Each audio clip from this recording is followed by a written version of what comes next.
우리 할렐루야 샬롬하고 인사합니다. 할렐루야 샬롬 샬롬 샬롬 샬롬 샬롬. 하나님 사랑합니다. 여러분 주 안에서 사랑합니다. 오늘 누가복음 13장 말씀 10절에서 17절. 그가 행한 놀라운 일, 그죠? With all the wonderful things he was doing. 놀라운 일을 기뻐하고 축하하는 그런 장면이 13장의 10절에서 17절 내용에 총 1절부터 35절 중에서 10절에서 17절. 누가복음에는 안식일에 병자를 고치는 예수님 이야기가 3번 소개됩니다. 오늘 본문은 예수께서 안식일에 병자를 고쳐주신 이야기죠. 안식일에 예수께서 병자를 고쳐주신 이야기가 다른 공간복음서에서는 한 번 나타나지만 누가복음에는 서로 다른 이야기가 3번 소개됩니다. 마태복음과 마가복음 그리고 누가복음에 공통적으로 나타나는 이야기는 누가복음 6장에 소개가 되죠. 안식일에 예수께서 회당에 들어가서 가르치실 때 오른손 마른 사람을 보았어요.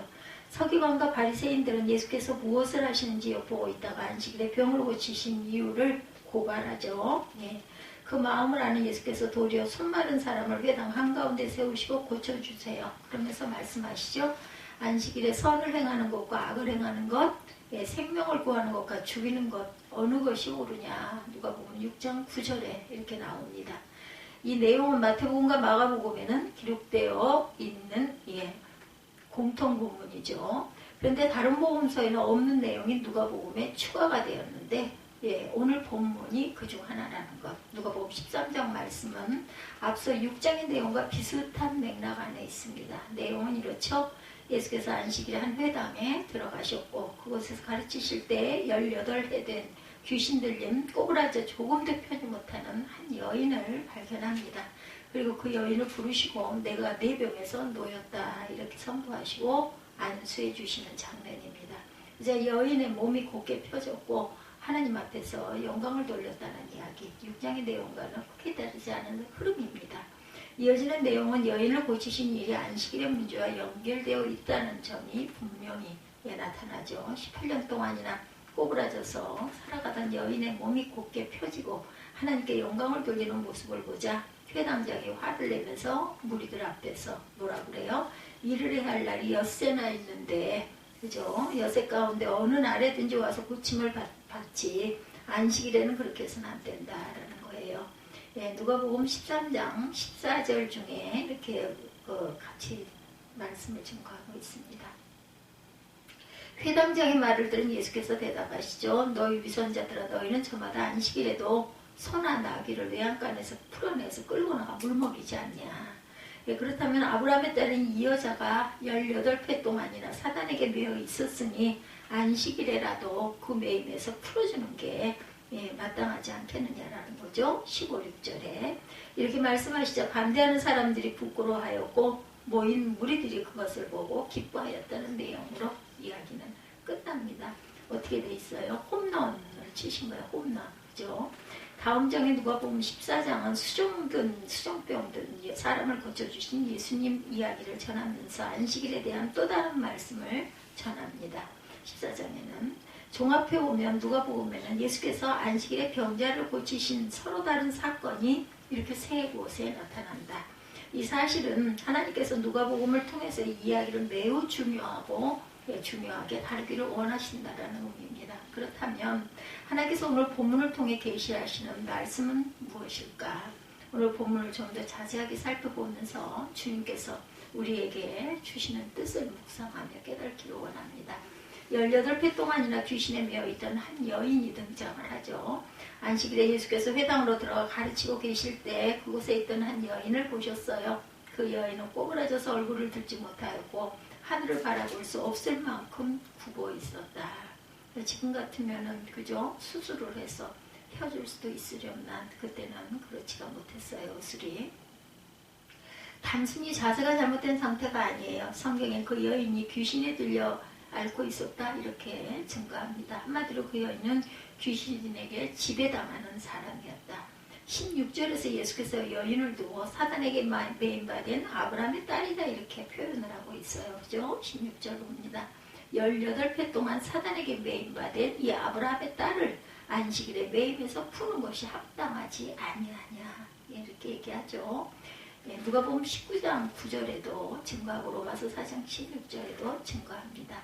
이 말씀은 등이 굽은 사람 모두 사단에 매여 있다거나 귀신 들렸다는 말씀이 아니고 자세가 잘못되어 등이 굽을 수도 있고 척추나 골격에 문제가 생겨서 병이 생길 수도 있어요.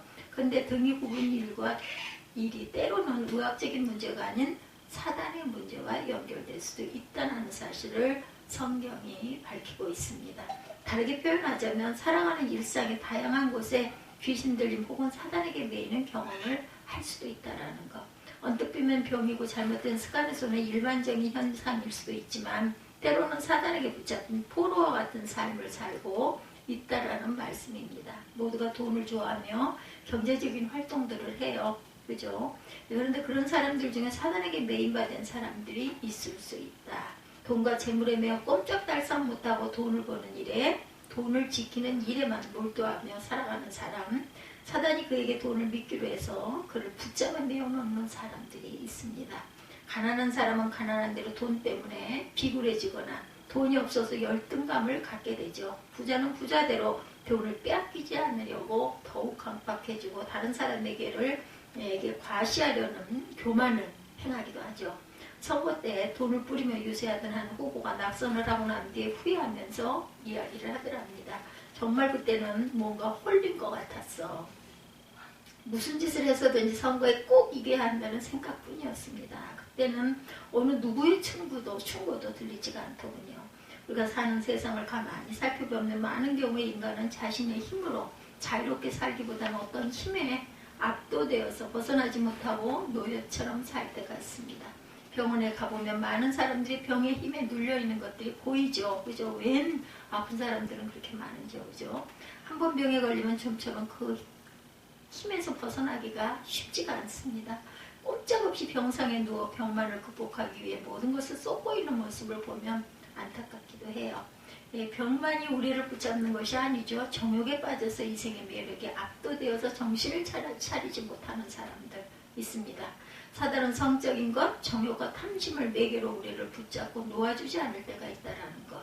쇠사슬에 묶인 사람만 자유가 없는 것이 아니고 잘못된 사상과 이념에 완전히 묶여서 꼼짝달싹 못하는 사람도 있어요. 사상이 다를 수는 있습니다. 그러나 그 사상을 매개로 사단이 그를 붙잡아서 좀처럼 사용하는 경우도 조음처럼 사용하는 경우도 종종 있습니다. 물론 병이 사단은 아니고 이성을 좋아하는 건 역시 사단은 아니에요. 그러나 사단은 이런저런 나약한 틈을 이용해서 인간을 지배하고 망가뜨리기를 원한다는 것. 이것을 우리가 꼭 잊지 마십시다. 사단의 지배 아래 놓인다는 것은 고통 자체죠. 본문에 나오는 여인은 18년 동안 사단에 매여 있어요. 사단은 그 여인으로 하여금 고개를 들 수 없는 채로 그저 땅만을 바라보며 살게 합니다. 그 모습에서 우리는 사단의 매임이 어떤 의미인지를 비유적으로 깨달을 수가 있는 것.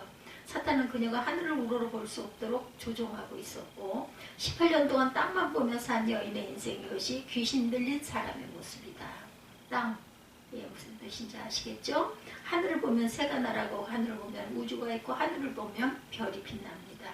그렇지만 사단은 여인의 등을 굳게 해서 더 이상 높은 곳을 보지 못하도록 하였고 이 땅 세상만을 바라보며 살도록 만들었다. 그렇게 그 여인의 18년 동안의 세월이에요. 한 가지 다양스러운 점은 본문 속에 여인이 회당에 나왔다라는 사실입니다. 살게 되는 거죠. 시초입니다. 아마도 이 여인은 안식일마다 회당에 나왔을 거예요. 그러나 그녀의 구부러진 등은 펴지지 않았고 하나님의 은혜 또한 잊지 못했어요. 그저 안식일이 되면 회당에 나가는 종교 생활만 했을 뿐이다. 예수님이 그 여인을 보셨고 18일 동안 억누르던 매임으로부터 자유케 해주십니다.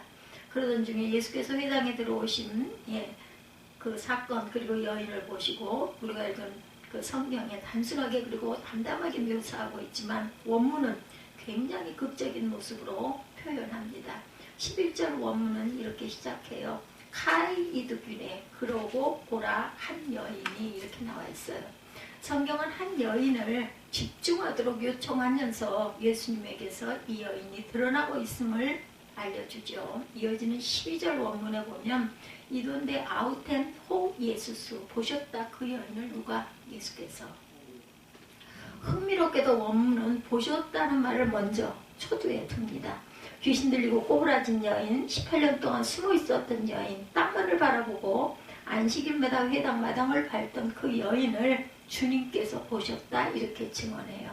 예수께 발견된 귀신 들린 여인, 꼬부라진 여인, 아주 초라한 여인이겠죠. 이처럼 우리에게 희망이 있다면 예수님에게 발견된다라는 것. 그녀가 회당에 있을 때 주님께 발견됩니다. 18년 동안 끊임없이 하나님의 은총을 찾으며 회당에 나온 그녀가 드디어 예수님께 발견된 순간 주님께서 그 여인을 향해서 말씀하시죠. 내가 풀려났다. 아포 레리 사이 이렇게 얘기합니다. 내가 풀려났다. 완료형으로 표현된 이 말씀은 여인이 이미 풀려났음을 선언합니다. 그 말씀의 위력으로 고쳐지죠. 사단은 그녀를 메어두고 묶어두고 있었지만 예수님께서 풀어주셨어요. 자유케 해주셨어요. 사단의 지배 아래서는 고통이 있지만 예수님을 만나면 해방이 됩니다. 저도 어저께 수영하면서 계속 이 머리를 짓누르는 당기게 하는 악한 사단 귀신아 불러와라 하고 나도 모르게 마음속으로 막 외쳤어요. 수영을 하는데도 머릿속이 당기고 아프더라고요. 어제는. 누가복음에 따르면 예수님은 공생애를 시작하시기 전 광야에서 40일간 줄이시며 사단에게 시험을 받으셨죠. 사단이 예수님을 묶어버려 했지만 예수님은 사단에게 매이지 않으셨어요. 그리고 이후 첫 사역을 위해 주님은 갈릴리로 내려오셨고 회당을 첫 번째로 방문하시죠. 그 자리에서 예수님은 이사야서의 말씀을 들어서 선포합니다. 누가복음 4장 18-19절 보면 주의 성령이 내게 임하셨으니 이는 가난한 자에게 복음을 전하게 하시려고 내게 기름을 부으시고 나를 보내사 포로된 자에게 자유를, 눈먼 자에게 다시 보게 함을 전파하며 눌린 자를 자유롭게 하고 주의 은혜를 전파하게 하려 하심이라 하였더라. 이렇게 말씀하죠. 예수께서 이 땅에 오신 이유가 뭐라고요? 포로된 자에게 자유함을 주시기 위해서, 눌린 자를 자유롭게 하시기 위해서. 이것이 공생애를 시작하시면서 주님이 선포하신 첫 번째 말씀이자 예수님의 존재의 이유이고 사명입니다. 그러므로 여러분에게 오늘 이 말씀에 큰 은혜가 있으시기 바라요. 보셨다 그 여인을 예수께서 그 여인의 자리에 각자 이름을 넣어서 조용히 되뇌어 보시기 바랍니다.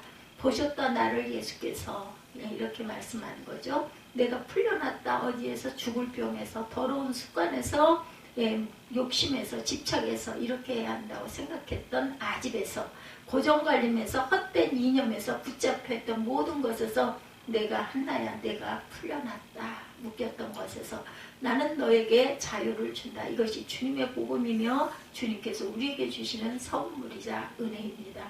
귀신린 채로 꼬부라져 18년 동안이나 힘들게 땅만 보며 살았던 그 여인은 예수님에게 발견되어 고침을 받고 노임을 얻습니다. 이것이 은혜고 바로 나에게 일어나는 하나님의 구원이죠. 흥미롭게도 예수님이 해방하시는 사역은 오늘 본문에 2번 더 나타납니다. 오늘 본문 속에 숨겨진 또 다른 해방의 모습, 회당이라는 것은 또 다른 의미에서 메인화된 장소였다. 이것은 사실 남자들만의 공간이었어요. 여인들은 회당에 뒷공간에 있어야 했고 말씀을 직접 들을 수도 없었습니다. 말씀을 토론할 수도 없었고 회당에서 찬양할 수도 없었어요. 근데 예수께서 어떻게 하셨어요? 안식일에 회당의 마당을 밟고 지나가던 그 여인, 땅만 보며 18년을 살아온 여인을 주목하시고 회당의 중앙으로 끌어내십니다. 그리고 그 여인을 모든 남자들 앞에서 고쳐주셨어요. 얼굴을 들게 하시고 가슴을 펴게 하시고 하늘을 보게 하셨고 하나님께 영광의 찬송을 올리게 했습니다. 여자에게는 열리지 않았던 공간으로 여인을 부르시고 안수하시고 고쳐주시고 노래하게 하신 거예요. 해방하시고 자유케 하시는, 묶이고 메인 것을 풀어내시는 예수 그리스도. 이어지는 이야기는 또 다른 메인과 예수님의 풀어내심의 이야기입니다. 예수께서 안식일에 여인을 고쳐주시자 회당장이 분노하죠. 그리고 성경은 전하고 있습니다. 그의 분노는 거룩한 분노였겠나. 아마도 하나님을 위한다는 마음으로 분노를 표출했을 거예요. 회당장이 말하죠. 13장 14절 중반에 일할 날이 엿새가 있으니 그동안에 와서 고침을 받을 것이요 안식일에는 하지 말 것이라 하거나니. 회당자는 출애굽기 10장 8절에서 10절에 기록된 하나님의 율법을 암시하면서 엿새 동안은 일하지만 안식일에는 모든 것을 쉬어야 한다. 안식일법을 말하죠. 이 정신의 근거와 유대인들은 생명이 위험한 경우에만 치유행위를 하도록 가르쳐 왔습니다. 그렇게 그들은 안식일법에 매여 있었어요. 그들을 향해 주님이 말씀하시죠. 안식일의 기본 정신이 무엇인지, 왜 안식일에 가축들을 풀어주도록 했는지를 다시 생각하게 합니다.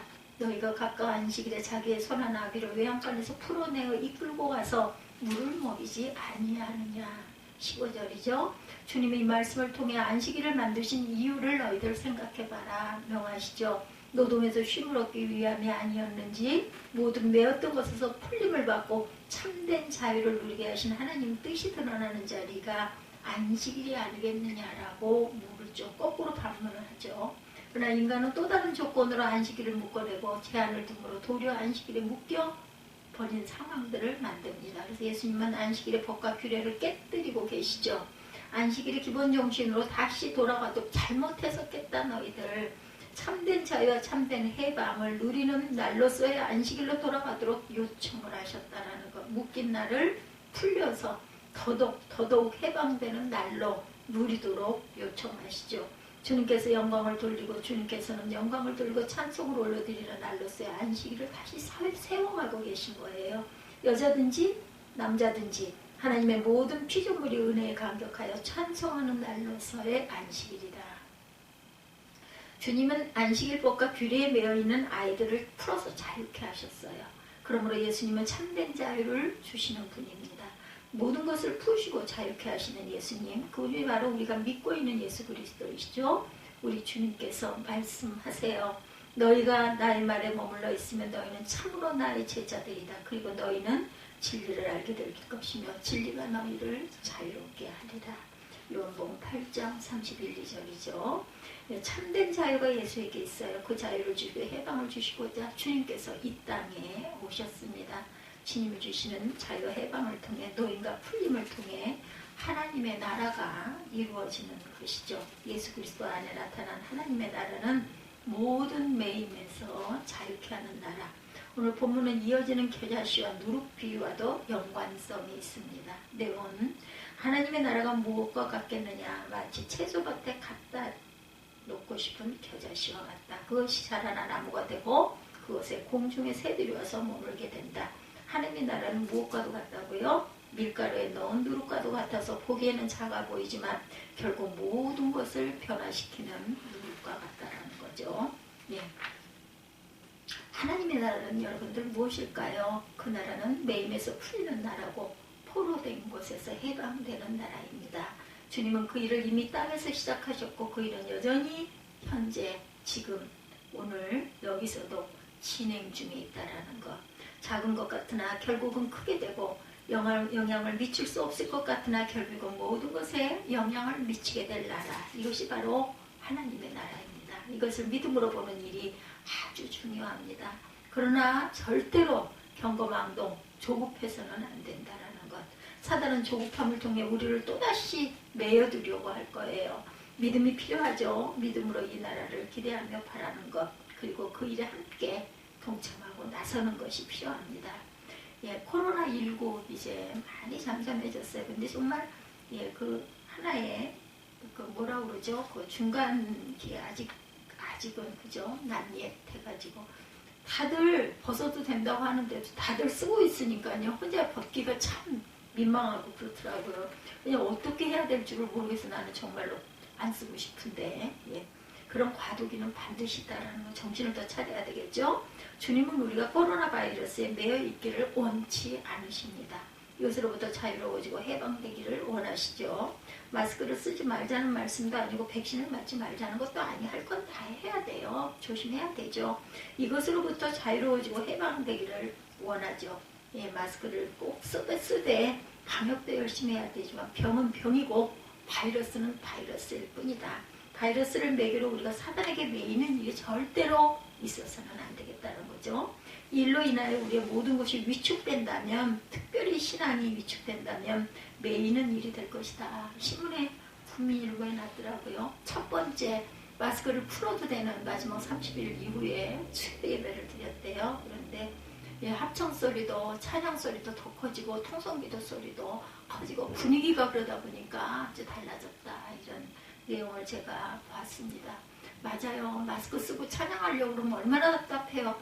이게 말을 해도 말을 상방 잘 못 알아들어요. 제 말 같은 경우에는 마스크를 쓰면. 정말 정말 힘든 3년여 세월이었습니다. 어느덧 3년이나 지났네요. 그죠? 그냥 사람 얼굴이 다 비슷비슷해. 눈 밑에 코 중반부터 가리니까 안 보여요. 뭐가 뭔지를 좀 모르겠고. 이제 얼굴을 좀 볼 수 있는 그러한 물론 뭐 병원이나 아니면 대중교통이나 이런 데는 또 써야 되는 부분, 어떤 사람들이 많이 밀집한 단체에서는 공고가 있기도 하고 또 뭐 자신이 조심하려고 일부러 쓰시는 분도 있기는 하지만 이제는 조금씩 시간이 감에 따라 벗어져 나가지 않겠습니까? 안식일의 회당에서 숨어있던 여인을 발견하시고 건네신 말씀 여러분들 잊지 마십시오. 내가 풀려났다. 내가 노임을 받았다는 주님의 말씀이 우리에게 주시는 말씀이 되기를 주님의 이름으로 축복합니다. 이 말씀을 통해 주님은 오늘도 저와 여러분에게 위로를 주시며 희망을 주세요. 보셨다. 나를 예수께서 드디어 나를 예수께서 보셨다. 그리고 풀려났다네. 노임을 받았네.